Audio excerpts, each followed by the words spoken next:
ठीक समझो, जो निर्णय होता है वो हमारे ही अभ्यास और कर्म का होता है, पक्का समझिए।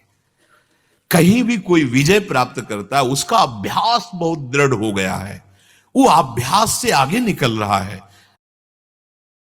अभ्यास, उसमें आप ऐसी भावना न सोचे कि हम कोई ऐसा दान पुण्य की, वो एक अलग कर्म बन गया, वो आपका एक अलग कर्म बन गया। नहीं, आपकी अश्रद्धा हो जाएगी प्रभु में। हम अभ्यास से जो हमें जीतना है, उसको हम सोचे कि यहां दान कर देते हैं और वहां हम विजय प्राप्त कर लेंगे, तो एक ही नया कर्म, शुभ कर्म आपका फलीभूत होगा आगे, लेकिन वर्तमान में वहां अभ्यास काम करेगा आपको। हम कभी गोली नहीं चलाई, जानते ही नहीं। अब हम मनाए कि प्रभु ये निशाना हमारा जो है ठीक लक्ष्य पे लग जाए, अभ्यास करो। और निशाना नहीं लगा तो हमें अश्रद्धा हो जाए, भगवान हमने कहा था तुमसे कि निशाना सही लग जाए। ऐसी मूर्खता, ऐसी अज्ञानता नहीं करनी है। जो अभ्यास, अर्जुन को क्या बोल रहे हैं भगवान? अभ्यास योग युक्त, सामने खड़े हैं सरकार। अभ्यास योग युक्त है ना, चेतसा नान्यगामिना, लक्ष्य पर आपकी दृष्टि रहे, दृढ़ अभ्यास रहे, बस यही बात समझनी है। चाहे परमार्थ हो, चाहे पढ़ाई हो, चाहे व्यापार हो, चाहे नौकरी हो, चाहे कोई क्रीड़ा हो, अभ्यास, प्रमाद स्थिति नहीं, भोगों में मनोरंजन नहीं, अभ्यास। अभ्यास विजय दिलाएगा। यही अभ्यास भगवत स्वरूप है। भगवान की प्राप्ति के लिए भी कहा है कि मन को यदि मेरे में लगाना है तो दो उपाय हैं, वैराग्य और अभ्यास। अभ्यास में बाधा देने वाले से राग रहित हो और अभ्यास में दृढ़ हो जाओ। क्या नहीं प्राप्त हो सकता, क्या नहीं हो सकता। हमारी अभ्यास की इतनी प्रवीणता बन जाए कि जिस लक्ष्य पे हम लगे उसको हम पार करें, उस पर हम पहुंचे, निराश होने की जरूरत नहीं। श्री भगवान कह रहे हैं कर्मों में निष्कामता सिद्धि है, पर बहुत कठिन है। हम कोई भी कर्म बिना कामना के करते ही नहीं है, इसलिए बंधते चले जाते हैं। अभी अध्यात्म है, समझ, बिना फल दिए जाएगा ही नहीं, तुम्हें कामना करने की जरूरत ही नहीं है। पर कभी कभी ऐसा होता है कि ऐसे विशिष्ट अपराध होते, बड़े अपराध होते हैं जो हमारे बहुत साधन करने पर भी नष्ट नहीं होते, वो हमारे ऊपर हावी हो जाते हैं। फिर हमको लगता है कि हमारी साधना, हमारा भजन, हमारा साधन, अगर हम बाह्य सुख की आकांक्षा करते तो अश्रद्धा होने लगती है। हम आपसे प्रार्थना करते हैं, आप कभी अश्रद्धा मत करना, अपनी आस्तिकता की नींव को मत हिलने देना। ये आया हुआ प्रारब्ध नष्ट हो जाएगा। आप जो कर रहे हैं इसका महान फल मिलने वाला है।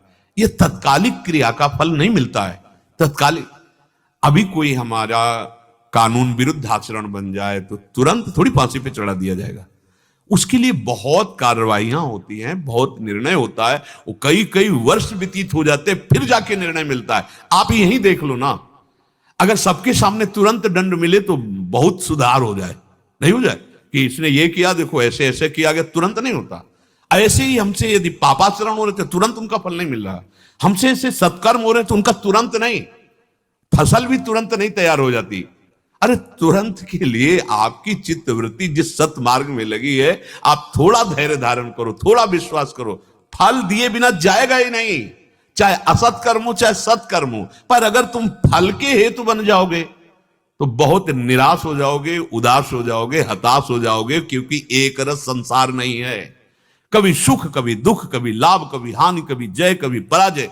इन्हीं द्वंद्वों से जीतने के लिए अध्यात्म मार्ग है। हमारा कार्य पूरा हुआ, कर्तव्य पूरा हुआ, फल नहीं मिला, हमें निराश नहीं होना। बार बार भगवान समझा रहे हैं, संसार की दृष्टि से फल नहीं मिला, पर आपको कर्तव्य का महान फल मिलेगा।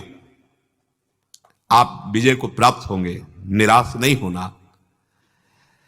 कर्म करने पर तेरा केवल लक्ष्य होना चाहिए। कोई तेरे कर्म करने पर आदर करे या निंदा, और देखो ये संसार है, जय होगी तो फूलमाला पहनाएगी, और पराजित हुआ तो ये नहीं देखेगा कि जी जान की ताकत लगाकर उसने कोशिश की, अभ्यास किया, नहीं सफलता हाथ लगी। असफलता में जो साथ दे वही सच्चा मित्र होता है। सफलता में तो सब साथ देने, पर पक्की बात समझ लो, असफलता में कोई बिरला ही साथ देता है, धैर्य बंधाता है, नहीं तो ये पता नहीं कि उसके हृदय में क्या हो रहा है, कितना उसने प्रयास किया, चाहे अध्यात्म में हो, चाहे पढ़ाई में हो, चाहे क्रीड़ा में हो, किसी भी खेल में हो। कोई भी चाहता है क्या पराजय? अभ्यास, उसकी पूरी कोशिश, अब परिणाम उसके अनुकूल नहीं आया, तो हम सबको चाहिए कि साथ देना चाहिए, एक दूसरे का उत्साह वर्धन करना चाहिए। लेकिन जिनको शुद्ध बुद्धि प्राप्त नहीं है, वो उत्साह वर्धन की जगह और निराश कर देते हैं। बच्चा फेल होके आया, अगर माता पिता इतने पैसे लगा दिए, तो खिलवाड़ में समय नष्ट किया, फेल हो गया, और वो वैसे उसके मित्र जो पास हो गए, वो वैसे ही ऐंठ के चल रहे थे, वो वैसे ही दुखी हो रहा था, अल्प बुद्धि, और ऊपर से आकर आपने, और अब वो क्या, उसकी निराशा कहां पहुंचा देगी उसको।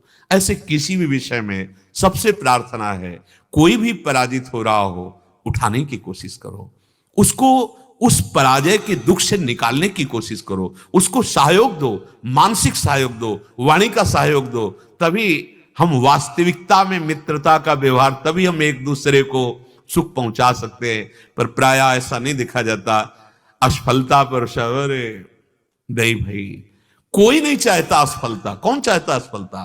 पूरा प्रयास करने पर यदि असफल हुआ है तो पूजनीय है, प्रशंसनीय, उसकी प्रशंसा करो, तुमने बहुत प्रयास किया, निराश होने की जरूरत नहीं। ये अभ्यास, ये प्रयास, एक दिन सफलता तुम्हारे चरण चूमेगी, तुम्हें निराश नहीं होना। भगवान कह रहे हैं, तुम्हारा आदर करे कोई या निरादर, प्रशंसा करे या निंदा, अंतःकरण शुद्ध हो या ना हो, सिद्धि मिले ना मिले, तुम्हें बिल्कुल परवाह नहीं कर। भगवान कह रहे हैं, तो फिर काहे को चिंता करते हो?